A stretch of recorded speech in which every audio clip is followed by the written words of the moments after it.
Marcella, I've been changing everything around. I've a secret hidden there, I got it with my life. The only one mistake I made, I told it to my wife. Now everybody wants a key to my cellar, my cellar, my cellar. Welcome to Big Blend Radio's Jefferson Highway Show. This historic highway was formed in 1915 by the Jefferson Highway Association. It runs from Winnipeg, Canada, all the way to New Orleans, Louisiana. Let's go!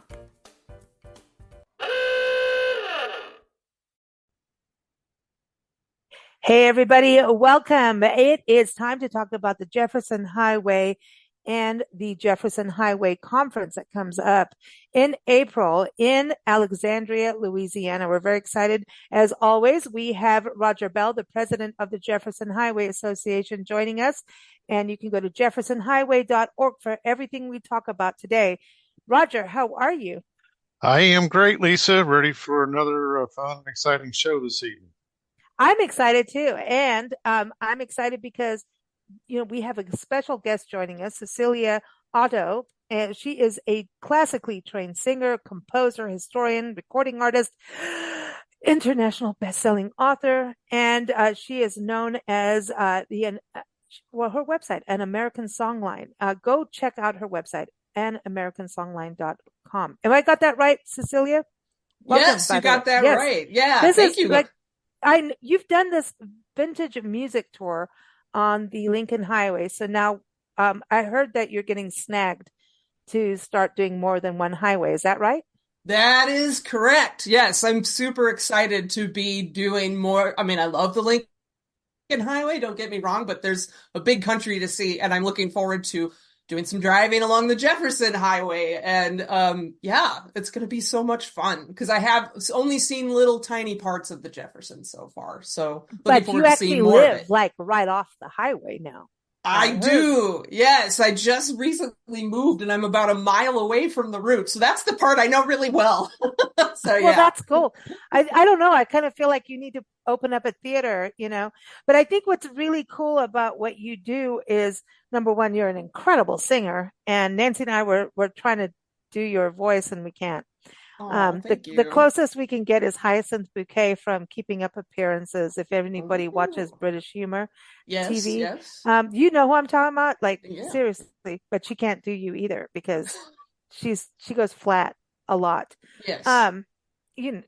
But honestly, you bring back these sounds that I think are forgotten a lot of times, and we have a lot of reenactment groups across the country in different historical parks, which is amazing. And I think bringing the music in with what you're doing is something we don't hear that much of. Do you find that to be true? I mean, do you have a lot of competition? It doesn't seem to me like you do.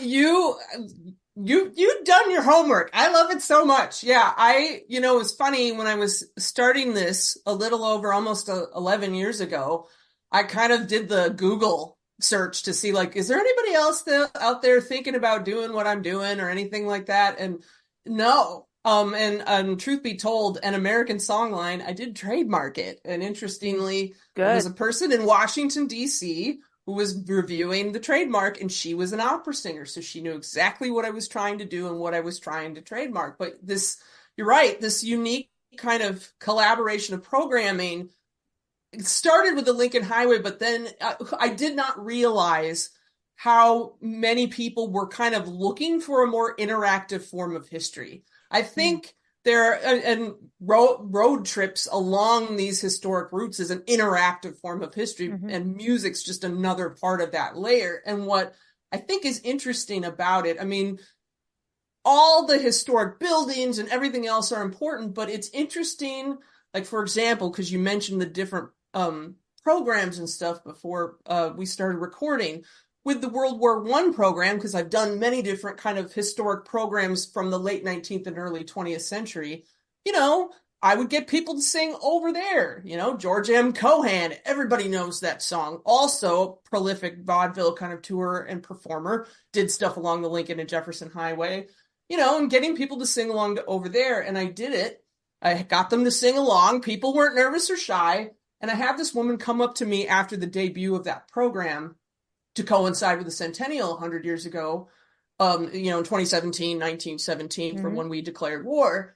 And she came up to me and she said, I didn't realize the power and the magnitude of that song until all of us, the 100 in that room, were all singing it together. And I think, I know with your own background of music, we all know what the power of music does. And I think this just brings another dimension for people. And I think these melodies, so many of them from our history, are so iconic. There are times where people come up to me and go, this melody came back to me, and then this memory came back to me. And it's helping us remember who we are, I think, as a culture and as a nation too. Some of these songs. It's nostalgia. Absolutely. Nostalgia. And even no matter what your age is now, you could be, 12 years old and you hear the song. It could be from grandparents, great grandparents, passed down, Yeah. But I think what you're saying too about, when you go down the Jefferson Highway, you have these historic buildings. And I think, Roger, we talk about this all the time, these historic buildings, the hotels. Sometimes there's soda fountains. There's all of these places. It could just be a boutique, but they're inhabiting these buildings and making sure they stay. So what were they listening to back then, right? On the radio. And think about old-fashioned radios back then, right? And so your music Well, also... at this time period, radio was just breaking.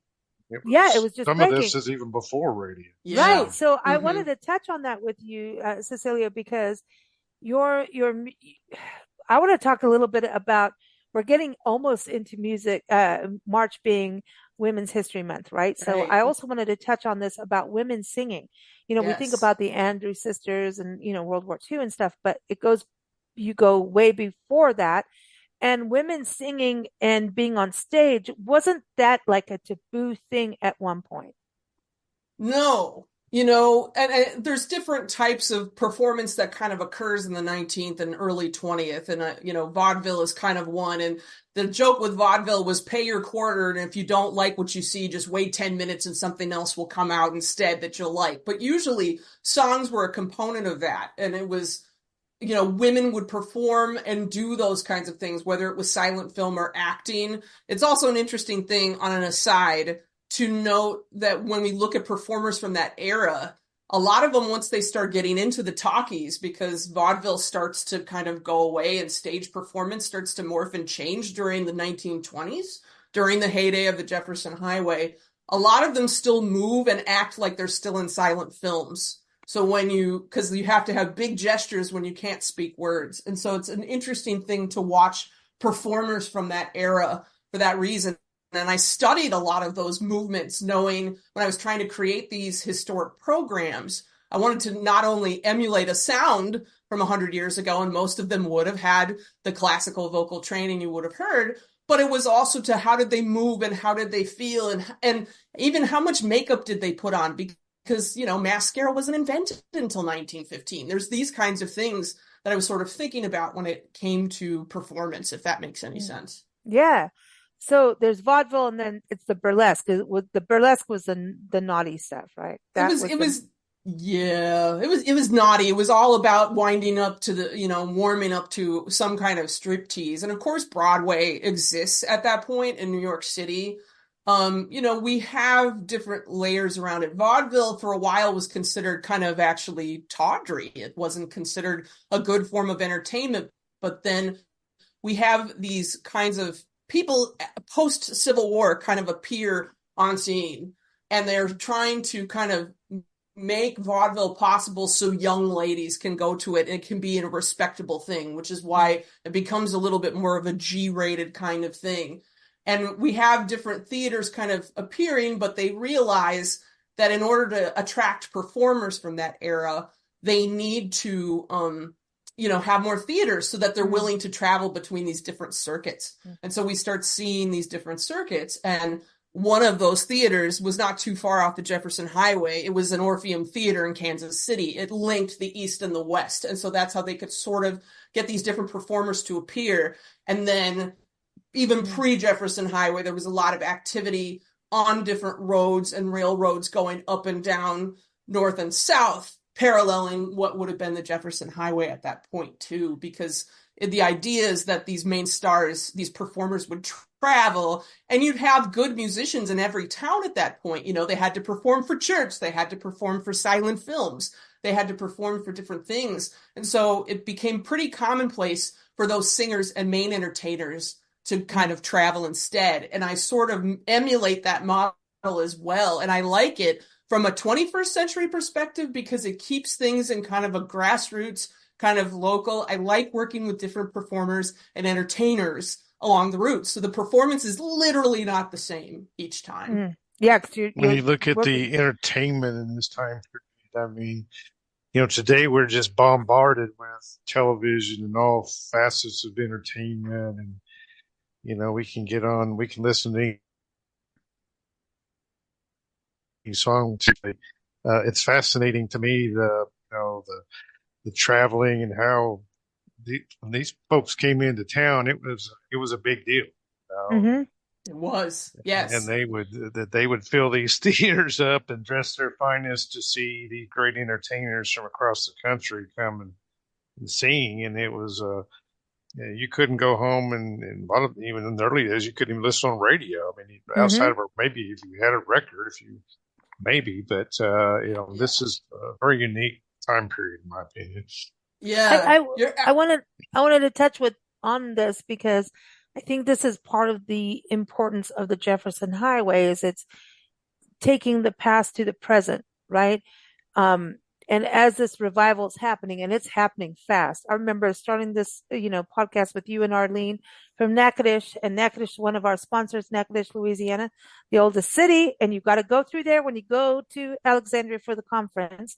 I just want to touch on this, Roger, because it was 1915. So before Route 66, the iconic Route 66, which is gearing up for its centennial, right? So here comes Jefferson Highway, thanks to the editor of Better Homes and Garden. I always bring that up. He understood these small communities needed to have people come through and help with the agriculture, the farmers. They needed to have that extra economic influence come into their towns. And I just think what's interesting about this route now is everyone's starting to get on board and fast. It's happening. I mean, just in the last couple of years, it's pretty mind blowing to see how many people are getting signs, the logos being painted on telephone poles, the old bridges that you don't even know there was a bridge until someone went and painted the Jefferson Highway logo on it. I mean, it's like the communities are getting together and getting it.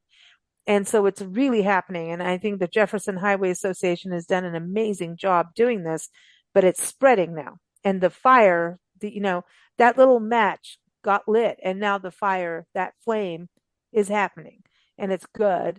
But I think when we talk about the past to the present, that's what's happening right now.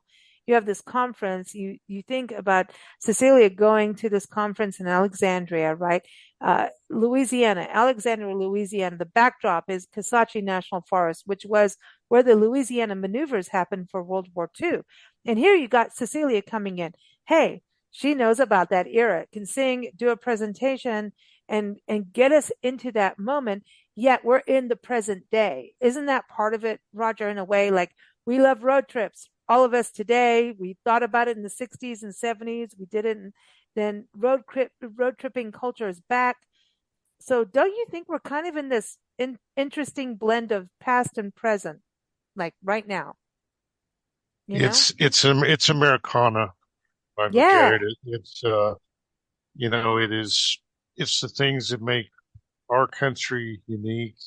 That's why we see a lot of international tourists on some of these historic roads that, a lot of people wonder why are so many foreigners traveling these routes. It's because this is a true Americana experience. Each one of these small towns have a story, and there's culture, just like music, around every turn, so we're very excited to have CC join us in Alexandria when we were looking for potential presenters at our conference. She came to my mind immediately, and I'm so glad we were able to make arrangements for her to be there. I agree. I agree. Yeah. Cecilia, I wanted to ask you, going into that past and present moment as a musician, are you seeing the younger generation kind of go, whoa, this is a little different. Can we sample this? No, but you know what I mean? Are you seeing that connection being made where it's like, wow, we didn't know that that sound existed because it's very classical and that yet goes into some of the jazzy style too, with what you do. Um, are you seeing that kind of light go off like we did not know that this existed? There's definitely some of that is happening, and it is you mentioned kind of the interesting fusion there, that it isn't classical, it isn't jazz, it isn't ragtime even either. It's Mm-mm. sorting to that Tin Pan Alley kind of great Yeah. American songbook culture has its own feel and its own vibe. The one thing that captivates people, regardless of age, and especially if they've never heard these songs before, is frankly the melody. Everybody Mm. loves a good melody. And one thing in this kind of nerdy academic brain that I certainly have around music, we've seen melodies kind of shift over time, that the range may not be as big as it once was. And we've seen that kind of your average pop Mm. song length, believe it or not, has not changed much since Stephen Foster Yeah. kind of came on the scene in the 1860s. He, on some levels, set the tone for how to construct our modern pop songs. And so that length is kind of there. But then on the other hand, it starts to get fine tuned. So people's brains are very accustomed to this is how long a song is, but those melodies and how those vocal lines and piano, instrumentals kind of shift and evoke a time period. It does kind of amaze people. And it's sort of an interesting thing, because I've jokingly said, and people, somebody said it to me once, and it kind of stuck with me. It was this is almost like the reverse of Hamilton the musical, and hopefully Mm.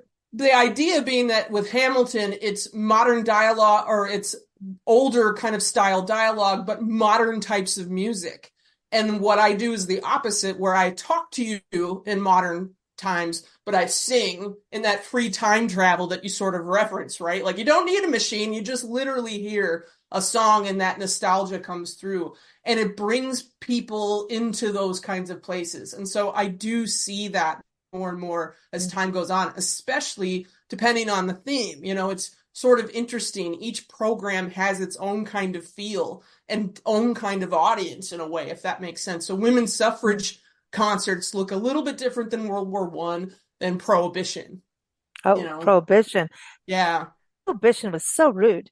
So, like, yeah, what was it like in that era in entertainment in regards to, hey, during Prohibition, we're going to still have entertainment, but people are sipping things in hidden walls or what? What was going on? They were getting something somewhere, right? Oh yeah, yeah, absolutely. And of course, some of these places it was so obvious, right? Because some of the best entertainers in the world were coming to perform, and it's like you're not in this venue, you were in this other place. Really? Why? And of course, everybody knew why. Mm. The money was there to bring them in. You have such an interesting entertainment becomes very interesting after World War One because, as Roger sort of alluded to, radios if didn't really exist, right? It's really the 1920s when radio starts to kind of appear both in cars and in people's homes because it's the Roaring Twenties. So your main form of entertainment were these shows and also playing the sheet music at home. Sheet music was a very big industry, like massive in the late 19th and early 20th centuries. And in the 1920s, we start to see this uptick. Vaudeville's there and live entertainment's there, but it's shifting because of how prohibition is. People want to go out, they want to drink, so they may not go to vaudeville where drinks aren't allowed, right? They would rather, or they would, make their special grape juice, unquote, at home and do that instead. But, the idea is you have these prominent performers, in places all over the country, but you also sort of have these kinds of pickups where, again, what we start to see in music history overall is in the late 19th, you have choruses, that repeating thing that everybody hears over and over again is really, really short, and the verses, aka the storytelling, is really long. Well, as the 1920s starts to appear, people want to dance. So what we have is a lot less talking and or singing kind of happening. So the chorus has become a lot longer. That hook that everybody likes to hear over and over again becomes longer, and those verses become shorter and shorter because people want to sing and people want to dance because they just made it through a world war. They made it through a pandemic. They want to be out. They want to be celebrating regardless of what's going on. And so the entertainment kind of gets curated around some of these needs and desires of people. It's sort of an interesting thing because I certainly have seen with our own recent pandemic how entertainment looks different pre-COVID versus post-COVID. Yeah. And you probably see that too, actually, Lisa. Yeah. And it's interesting about music because there's a freedom that comes with it, right? No Mm-hmm. matter what you're going on in your life, it's kind of this, it's like this free medicine, Mm-hmm. and we've done so many shows on that. And at the same time, I want to go when you're on a road trip, there's something about playing music. And Roger, I want to ask you, what about like, where were we when you were talking about radios coming into play? It's another rabbit hole. Dang it. Roger. When you're thinking about people driving from, Winnipeg, Canada to New Orleans.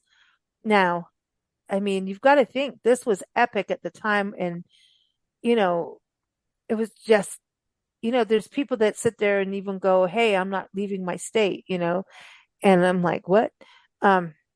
We travel full time, so we go through stuff, but it's epic at that time. That's real epic. We have digital nomads. They're saying now that 50% of RVers are digital nomads at this point. It's not just retirees.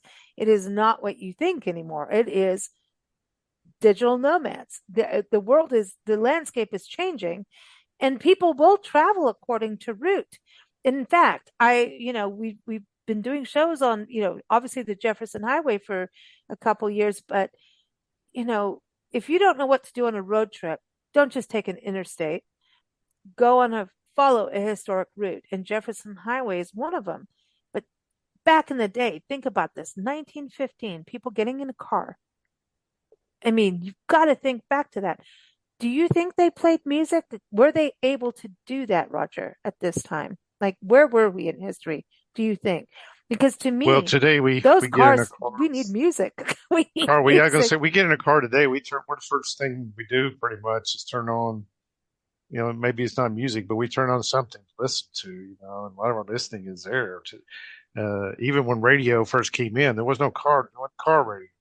So, this is a different era. So we look at these people that traveled, and I enjoy going into these towns and seeing the old theaters. Mm-hmm.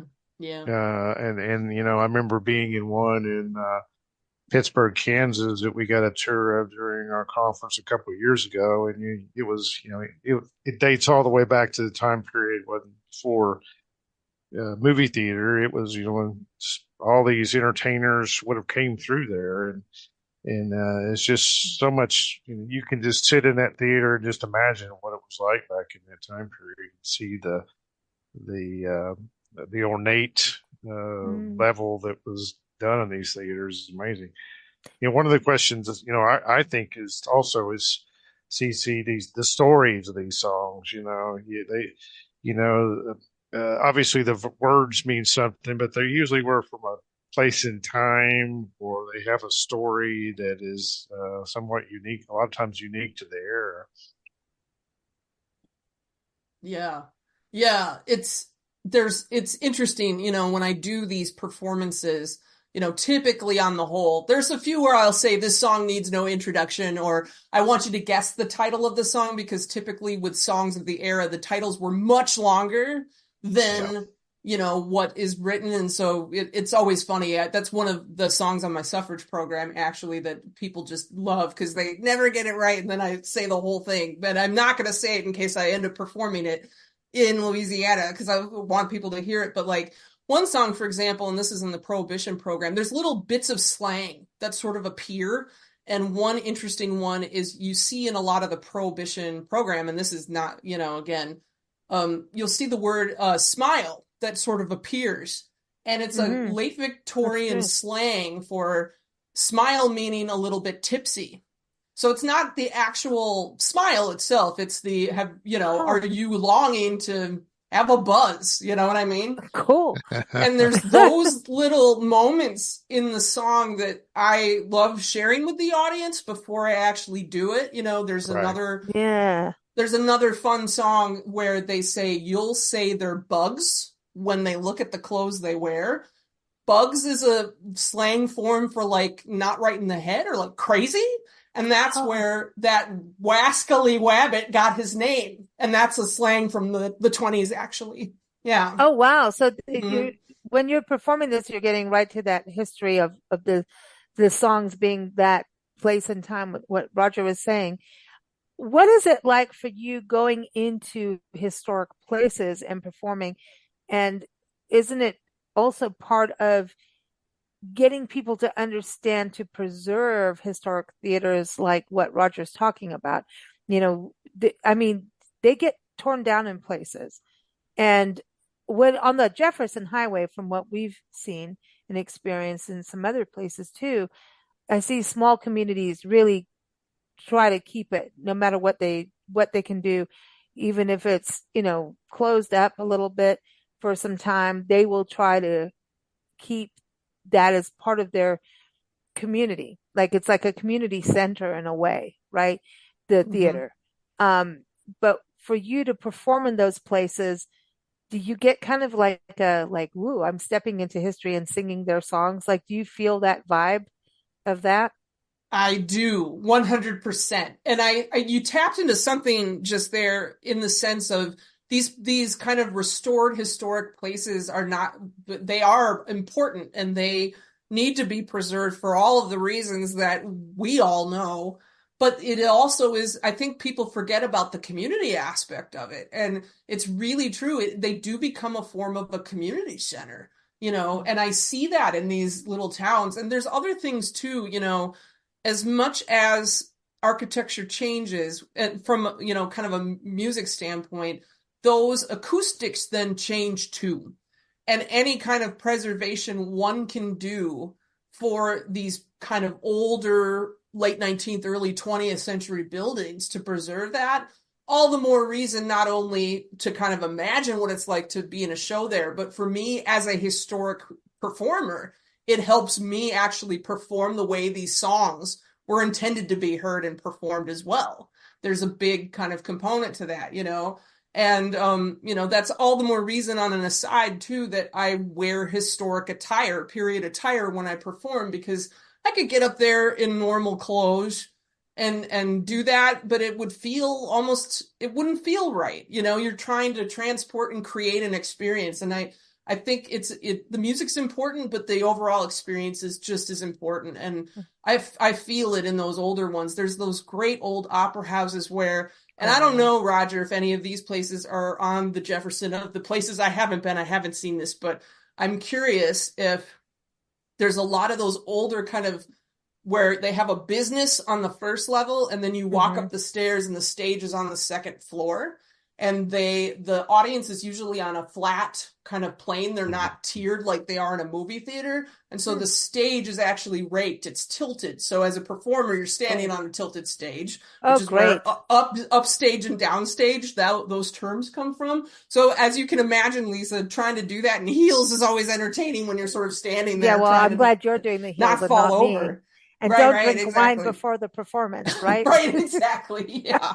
Yeah, but those kinds of older kind of those we have those big Wow. amazing ornate theaters that sort of appear as well, but then we have in these little smaller towns those kind of older, like I said, there's a business, everyday business on the first level, and then on the second floor there's a Wow. theater upstairs, and those performance spaces are absolutely perfect for acoustics, and they're Wow. fascinating because of how they've been built. I'm And trying to Well, think about ones I've been. one Roger, what? Yeah. one that comes to my mind that you need to see on the way down here is the Coleman Theater in Miami, okay, Miami? Where's that? Oklahoma. This community, okay. but it was in a mining area, and the this was built in the 20s because he got a lot of wealth, but he brought his wife, I think, back east, and she was wanted the culture, and stuff. So he built her this unbelievable theater, and it's kind of toward the end of the some of this era, and obviously going into the talking movies was pretty close, but it is an amazing restored place, and I've seen silent movies there, and I've seen Oh, performances wow. there, and Really? it is uh, it's a place to see. It's on Route 66 and the Jefferson, but it's Oh, really wow. right on the same. It's kind of in the part of the middle of the time period. Wow. Okay. Uh, Okay. but But there's that's other in, places along the route. I mean, to look at it. And one of the things we haven't really discussed is, where our conference is. CC, and it's not going to be a concert hall, but this hotel dates all the way back to 1908. And when you walk into the lobby, it's like a step back in time there. And Cecilia, it's haunted. Get Oh, is prepared. yeah, yeah. Hopefully, I won't get the haunted room up there, Oh, but come on. actually, I might like it. I don't. But Yeah. but anyway, we've it is it's just one of the things that are along the route. If you stop and take a look at it, it's just an amazing place. But every community I found, most of them have some remnant of this time period there. If you really look for it, and it's there. Yeah, I want to say too, just, what Nancy and I've done on the highway, especially last year, we were just out, just like, let's go, no plans, let's just go. And Roger got a lot of text messages, and then he was like, here, go here, go here. I'm like, wait, it's getting dark. He's like, I don't care, go. But, the reality is those theaters, was it the Twin Falls, Roger, with that one theater? Is it, Another one what was comes to the, my mind is in Hampton, Iowa. We had a tour there during our caravan last year. It is quite an amazing these theaters are ornate building and so just off the beautiful. town square there. Yeah, Mhm. these if you have a good courthouse, you're gonna have a good theater. It seems to be. It seems like the courthouse and the theater, one was built before the other, It depended on what the town was like. And some of the theaters in Cecilia, if you've seen this, where they have, like, I've been in historic theaters, especially Fox theaters, like really old Fox theaters, where Hmm. they have almost like an Indian theme, like from India, like an Mhm. Indian. I don't know what's going. I don't know the history of all this, but it seems like things were really elaborate and ornate back in the day. They wanted you, when you walked into the theater, that you were going away from where you just came out of. Like if you were a farmer and your crop was going bad, when you stepped into the theater, you forgot that. It was like the performance started as soon as you walked in, even saw the architecture on the outside. It was something special to behold. It was like, I know we have all this digital stuff now, which I get it and it's all cool, but there's something about these historic theaters. The architecture, then you step inside, and the ornateness and what went into the architecture on the inside, the paintings, the murals. Sometimes it was very Victorian from what I've seen. I've seen mermaids being painted. I mean, I've seen all kinds of stuff on our travels in regards to theaters across this country. And it's amazing. Some of them still have the old seats where you can have a table and have wine and something to eat. Some don't have that anymore. But have you seen that, Cecilia, with the architecture and the painting, and that, like, we're gonna transport you from once you step inside. Yeah, absolutely. And you see some of them too in various forms of restoration. And you do bring up a Mhm. point in that kind of layer, like some of them have this theme. There were, of course, various, because Egypt was all the rage too in the late teens and Yes, early 20s. There's Oh Egyptian yeah. theaters that have that yes. motif everywhere. And varying degrees of restoration have transpired, but it seems like because of these different aspects of like pride and community and whatever. And I think, in the general consciousness of America, we really love the 1920s and have for quite a long time. I And so agree. anything to preserve the 1920s and that moment in time, which I think is fascinating and a whole other discussion unto itself. But those kinds of things and those motifs also are kind of there because, again, you're absolutely right. They might not, some of these, gentlemen came back from France and all these other places and saw terrible things in the First World War, but they Right. kind of had their first world travel experience. And so, once the travel bug Ah, bites you, you never ever have it go away. And so I Well, think those and theaters emulated it, travel was evolving so much in this time Yeah. period. That's what I ah. tell people. So, You go oh, from cars, we look at, you know, just a few people in your town might have a car, and then, all of a sudden, it just becomes prolific, and people, which were traveling by train, were now discovering automobiles and discovering these routes and oh, going wow. out, and, they might take a drive to a nearby town to see some of these performers. Mm-hmm. Mm-hmm. So So like I was talking about one theater that had a theme of India, right? And I'm Mm-hmm. like, we're in the middle of California, in Visalia, California, just to be clear on that. And there's an old Fox Theater, and it was the first time I'd ever really, and then I've been through a bunch more, but I remember going, why are we in India in the middle of California?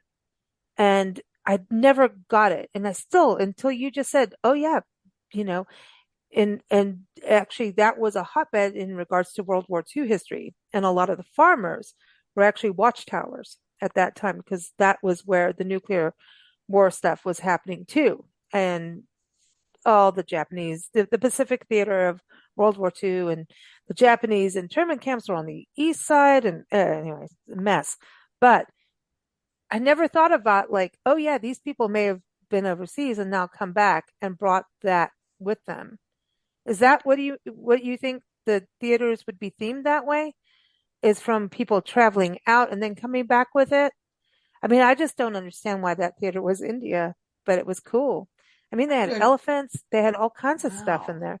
I've seen mermaids in Yuma, Arizona on the walls, mermaids and Victorian. I it's it's wild, like how these really historic theaters, Silver City, very Art Deco, Silver City, New Mexico, um, really kind of old. You talk about Route 66, it would be more of that kind of thing, and just really about either about the time, but then transporting you to another world. And I've never seen. I just don't. Where did they get that at that time when it was? We're talking about really historic theaters. Yeah. Yeah. I I mean, so I, that's why I was like, when I think Roger and both of you were saying, you have soldiers fighting in different wars, traveling the world and coming back. Did they bring that with them and I help?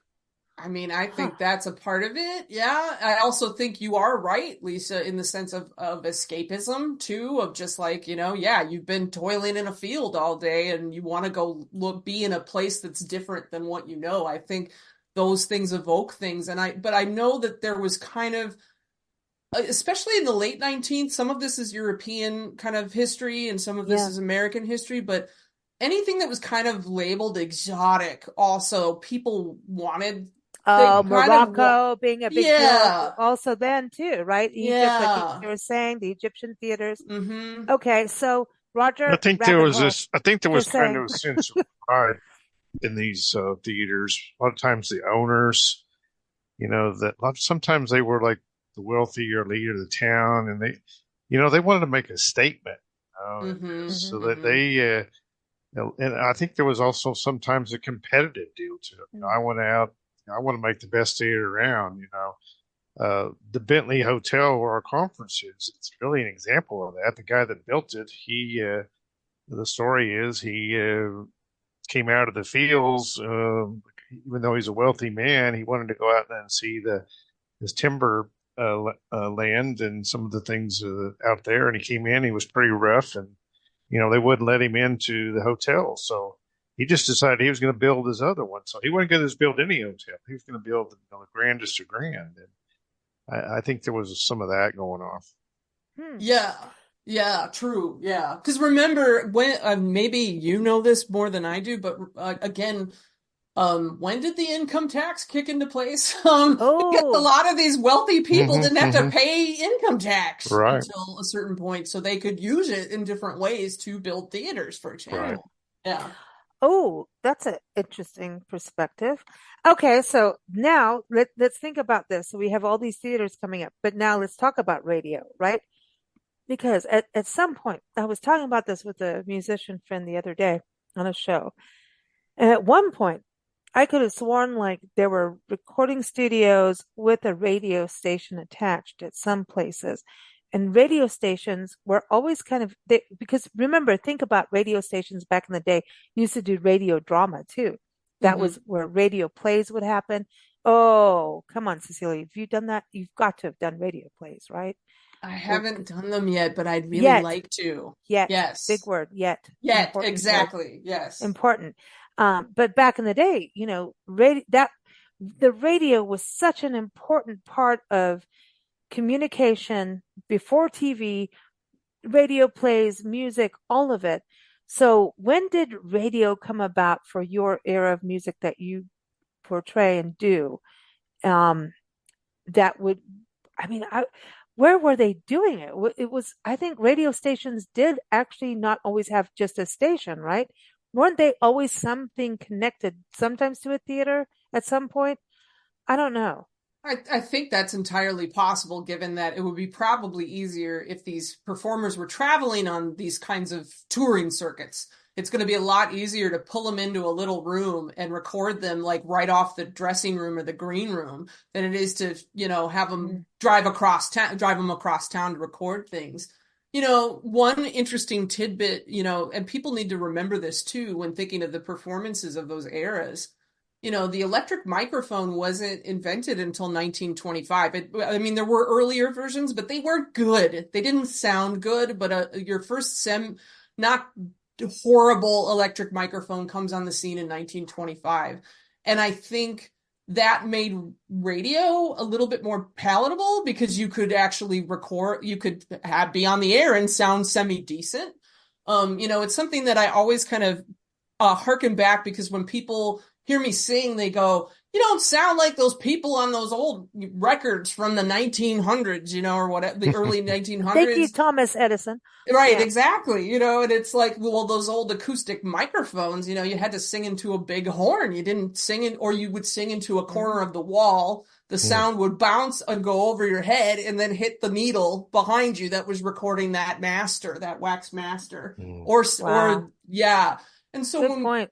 you think about that, once I think really, I mean, we see radio a little bit in the early 20s, but I think it really starts to kind of come into its own in the later 20s because of the fact that the technology just gets a little bit better. And I think people, because again, think pre-Great Depression, Mm. there's a little bit more extra money to be had in various capacities. And so people would spend money on nicer Victrolas and nicer radios. And I think that kind of came to be. I mean, really by the 1930s, radio is much more in cars, much more prevalent in homes, of course, that kind of thing, And depending now we on, have Spotify and all right. that and Pandora. It's so wild. Like, could you imagine? I remember, my mom always telling me I met my Nana, well, not like when I was a little kid, and she's passed. She lived the same years as the Queen Mother Oh, and wow. little Nana, and she, the man went to the moon, and she was like, "That's a scam." She didn't believe the man really went to the moon. Uh-huh. So it's just really when you think about like 1900 to 2024, what so many people have actually witnessed and been through, all these amazing changes. They are hard to believe, actually. Yeah. Thinking about, back in the day of car phones, it was only for the rich and the famous. And now here we are all walking around with this little thing that we drop and break and throw down toilets by accident. So it's kind of an interesting shift in entertainment but there's something very beautiful about what you do and also brings us back to reality and soulful. It there's something so important about that we don't lose this piece of history. I want to go to Roger in a second here and get into what's happening on the conference because it's coming up fast. But I do want to ask you, Cecilia, what led you to do what you do? Because not many women are going to go, hey, I'm going to go sing classical historical music and travel down highways and do this, and you've written books, you've done so much, your bio is huge. Everyone go to Cecilia's website. It's, she's busy. It's americansongline.com. Americansongline.com. So go there. And the links are in the show notes for everything, including the conference, Jefferson Highway Association, and Natchitoches. We got to give them a shout out. You got to go to Natchitoches if you go to the conference, and you got to go there anyway and have a meat pie. Yeah. But tell us a little bit what got you started into this. Yeah, absolutely.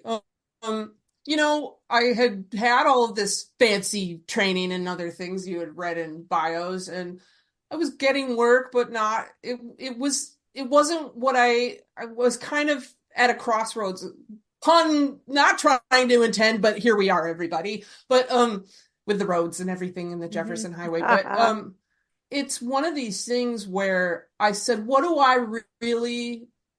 love to do? And I said, I love to sing. I love to travel. I love to write words, and I love to tell stories and write stories. And the word singing travelogue popped into my head.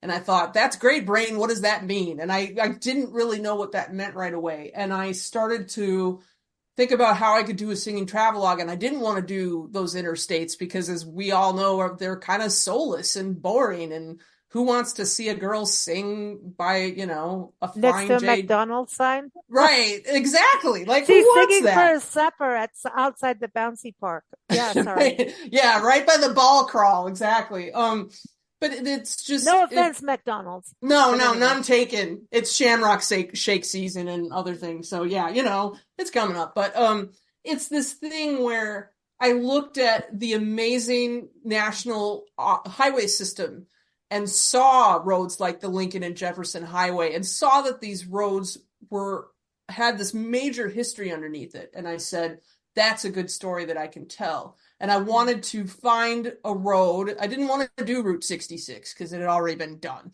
I didn't want to do that. And so for me, it was contacting some different archives across the country, because I saw, obviously, the Lincoln Highway was the first one I did. And soon to be more Jefferson Highway, which I can't wait. But they're all connected, yeah. It is connected. I did that Jefferson Highway driving a little bit in Iowa when I was in and around the Lincoln Highway, but I wanted to. Oh, sorry, Roger. What? We crossed the Lincoln in Iowa, so yeah. It's beautiful. It's beautiful. The only. What's the line? It's the only place where Lincoln and Jefferson ever met, kind of thing. Yeah. But I looked at those archives and I pulled old concert programs from the heydays of these highways and saw what they were performing, what kind of classical pieces they were doing, what kind of popular songs they were doing. And when I say heydays, I think 19-teens to roughly 1930s, early 40s, when they wouldn't have referred to them by the numbered name. Like, it wasn't, it was, they would have had that radio drama saying the Jefferson Highway in one way or another. They wouldn't have used the number. And so for me, it was about creating that in a way to go across, and sort of the idea of a song line. And this is the actual truth of this, is when Indigenous folks in Australia go on what they call walkabout, the idea is they follow these trails and sing their ancestors back into existence. And I thought, what an amazing way to do this. How can I basically, as this singer and as this storyteller, bring these songs and stories and bring these songs back to life, really, in a way that is similar to that? And that's where the songline part comes in with all of this. And I love that. That's kind of how this all came to be. And unbeknownst to me, when I started off in 2013 doing this, I thought it was going to be, I'll do one performance in every state along the way. And it was 30 by the end of it. And 6 months of living on that route and really breathing in that root in a poetic way and really taking my time and doing it in a way that made sense. And then from there, everybody started, I had other people say, we've got this anniversary coming up, you should perform. And then I looked at world history and I thought, well, there's World War I and women's suffrage. And as a woman kind of exploring some of this, it was like, I don't know a lot about the women's suffrage movement, sad to say. So I'm going to do a program about it, and see what's going on with that and the prohibition stuff. And again, not, there'll be plenty more to discuss with the conference, but it's not just about singing songs from the 20s and 30s. There's some great old temperance numbers and, Carrie Nation traveled up and down the Jefferson too, doing her stuff with her hatchetations, as they were called. So there's a lot there to be found and to sort of see. And so it's just, that's kind of how I came into this. And I saw a need for it. And I keep getting requests for some really interesting programs and other things. I hope someday to actually, I went to speaking of national parks, I went to Yellowstone and looked at their archive, and they would have these performing lodges in the teens where these people would perform and they would save all the programs in the archive so I could see what they did in these lodges to entertain people when they were driving through that national park. And there's a lot of other similar stories and kind of undercurrents of our culture that I think get missed. And, again, music was such a big part of everybody's life, even if they didn't have a recording, everybody had their songs and everybody sang in church or they sang at school. I mean, it was just a very big part of our world. And there's times where that sing-along is really much more American, I think, than people realize, it's amazing how people light up, singing in the library, people get a little shy because I performed in libraries and they're like, but we're supposed to be quiet. But no, sing along. And then people feel like, oh, I'm being rebellious because I'm singing in a library with a bunch of other people, then it's sort of that other kind of feeling. But it really, you were kind of talking about how music heals people. I heard a quote once, and I want to end with this before you ping over to Roger, but, they say that surgeons repair bodies and musicians repair souls. Yeah. I think that is kind of a lot of this is finding, and by doing these older songs and singing them back to life, we find pieces of our soul as a people and as a country. And that's why I loved doing what I do and kind of meeting people along the way with it and hearing their stories too. There's just so many amazing songs and stories out there. Well, it's also a history of road tripping. Yeah. Right. So there's history of travelers and Kansas, and I think about Kansas City and all that area, Missouri, bootleggers and shenanigans happening. And they were listening to that music, it's like every movie of that, they had that radio playing, and then when the shooting scene's coming, you think, right. But isn't it weird? They always have this beautiful music playing when someone gets killed. But anyway, but they do. And opera is perfect, that all of that too. Someone's getting stabbed in the back always in opera, but but no, I think what's beautiful about what you're doing too is you're breathing life into history. You're making history come to life. Because you can go to a building and not understand what happened within that building. But music is sharing, hey, this is what people heard. You're giving the atmosphere of a time from beyond. So if you need a reason to come to the conference and you've listened to this, now you need to come and hear CC and listen to a presentation. Tell everybody what's happening on the conference, though. Come on, Roger, we want to know. Lots going on. We have a pre-conference caravan that's going to start 2 days before on Monday the 22nd in Shreveport. We just got some 22nd of April, everybody. 22nd of April, and we're gonna meet all in Shreveport. There's gonna be more information on our website soon. We're gonna actually have a Zoom call about that pretty quickly in March. And we've got a really cool presentation. We're going to recreate something that happened in Shreveport during a sociability run in 1917.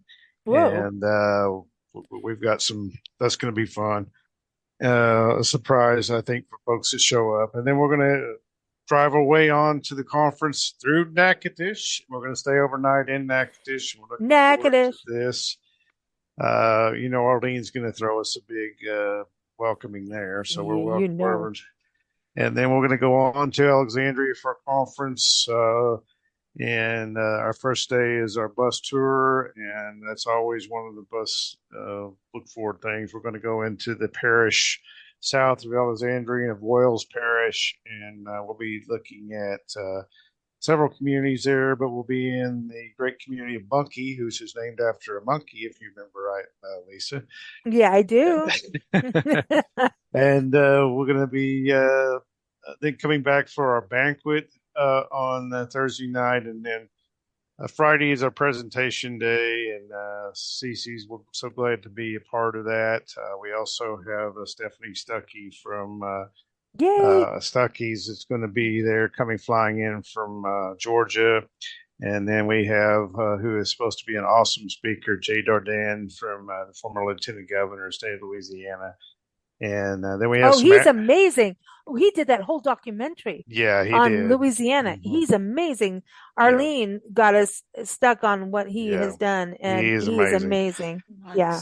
And we have trolley tours that afternoon, and then the big somewhat final ending is going to be the 1920 street party in front of the historic Bentley Hotel. Wow. A community event that the Alexandria folks are throwing for us there, and we're in the Bentley Hotel, so we're real excited about that.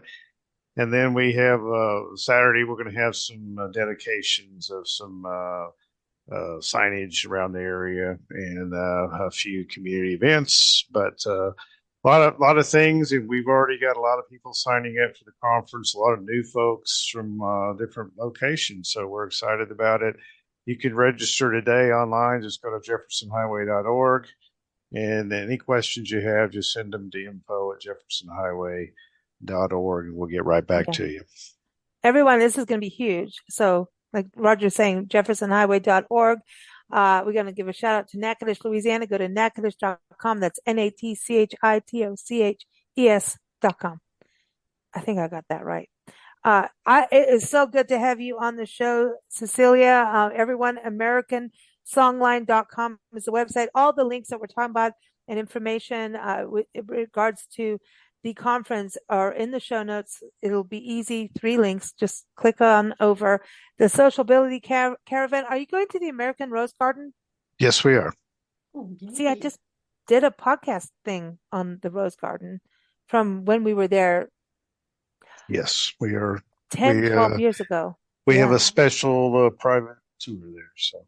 Oh my gosh! Well, now everybody they have to sign up and go now. Yeah, can everybody, like, it's the sociability? There is no cost for the sociability run. We just ask that you go to our website and either that or send us an email. But there's also a registration link on our front page of our website. We just like to know how many's coming, but outside of just paying for your own way and lodging, it's free to come with us and on the way to the conference. And if you're just in the area and want to see what the Jefferson Highway folks are all about, come out and meet us. And so you're going to go to Natchitoches, right? We are going to spend the night in Natchitoches. No. I'm just making sure. We're going to stay several. We have several of our Jefferson Highway Historic Lodging members of our Jefferson Highway Lodging that's Association. The other thing. Everyone should know. You have a whole lodging association arm of the Jefferson Highway. And the Bentley Hotel is one of our members, and is about 4 hotels, bed and breakfast, and inns in Natchitoches. So we're preserving all those places now. And that information, again, is linked on our website. So you can take jeffersonhighway.org, everyone. It's cool. And I encourage everyone to join the Facebook group. I love the Facebook group. I love it. Mm-hmm. You have people that are just like, talk about a rabbit hole.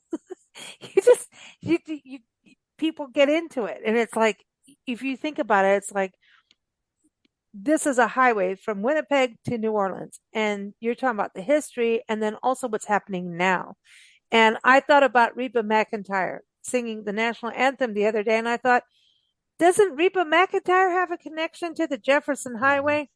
I'm just saying. Yes. Uh, She's from near Stringtown, Oklahoma, and she's obviously her restaurant is in nearby Atoka, Oklahoma, just opened last year. So Nice. So there it is, everybody. Little Super Bowl history here for the highway. Just saying. I was like, we got to have the Jefferson Highway have a commercial for a Super Bowl. Like we need to raise some money fast. A lot of it, apparently. But thank you so much for joining us, Cecilia. It's been a pleasure having you on the show. I know people are going to love you at the conference, and I love what you do. I really respect what you do. You really keep history alive. Thank you. Oh, thank you, Lisa, and thank you, Roger. And I mean, it was good to talk with the both of you, and I can't wait to meet people in Alexandria at the conference. I'm just so excited. See, I can't even say the words; they're just fumbling out of my mouth. Hey, listen. Yes. I want to see you go out to the airport in Alexandria. Okay. You got to do the Bentley Hotel. I know all that's going to happen, but you need to go to those. I don't know how the photo shoot would happen, but you've got those old airplanes outside the international airport in Alexandria, and I think you need to have a photo there. Don't you think, Roger? She needs to have a photo op there with all those. there's a lot of places. I mean, she got several photo ops at the Bentley Hotel. Yeah, I think you have to have a whole photo shoot in Alexandria because there's so much history. I think you'll dig it. So yeah, I dig it. Thank you, Roger. As always, we love you. We love I was going to say the international highway. It is. It is. Yes. We love what's going on with the Jefferson Highway, and Nancy and I can't wait for spring to come so that we can get back on the highway. We're just excited. The highway rocks, and there are so many parks. Nancy and I want to do a whole thing on all the parks we've visited on the highway, which you would not believe. We were just at one 2 months ago outside of Denton, Texas, Hagerman, and we watched all the snow geese come in. And it was absolutely mind-blowing what you can experience. And so there's this whole other side of the Jefferson Highway. So stay tuned. Nancy and I are working on something special. Just saying, Roger, there's so much nature on the highway too that people have got to experience. So everyone stay tuned for that. We're going to be putting together a nice little map of just park highlights. And there's so many lakes. When you get to Iowa and Kansas and Missouri, in the summer, are you kidding me? It's Lake Central. You can have a good time. Minnesota. Oh yeah, yes. We did a little, right. Listen, but when we got there, the mosquitoes chased us out. They're like, "We're the national birds. We're taking you out." No, right. And we're so big, we're going to pick you up in your body. No. But actually, Minnesota was beautiful. No kidding. Really beautiful. And I just really hope people start looking at road tripping, going along these historic highways and routes, because it's really something magical. And for your kids, they get involved. They get part of the highway. They get to get interested in history. And did you know, we get into rabbit holes. Roger, Nancy, and I are known for that with the Jefferson Highway. I think Nancy made the whole frigging journal of all the historic people and places. She went down a rabbit hole for a week and I couldn't pull her out on the Jefferson Highway. And that's the thing. If your kids can get that excited, they're going to learn history. They're going to learn nature, geology, mapping, actually things outside of GPS that are life skills. And I think it's pretty amazing. So hopefully everyone will do that. So jeffersonhighway.org, everyone, is the website. Go on their Facebook, be part of the group. And thank you both. Thank you, Roger. Thank you, Cece. Thank you. Thank you. Thank you for joining us here on the Big Blend Radio Jefferson Highway Show. The show airs every fourth Thursday, and we encourage you to go to jeffersonhighway.org to learn more about the Jefferson Highway Association or even become a member. You can also dig into the history of the highway and share travel notes with friends at the Jefferson Highway Association Facebook group. Follow our shows at bigblendradio.com. Happy travels!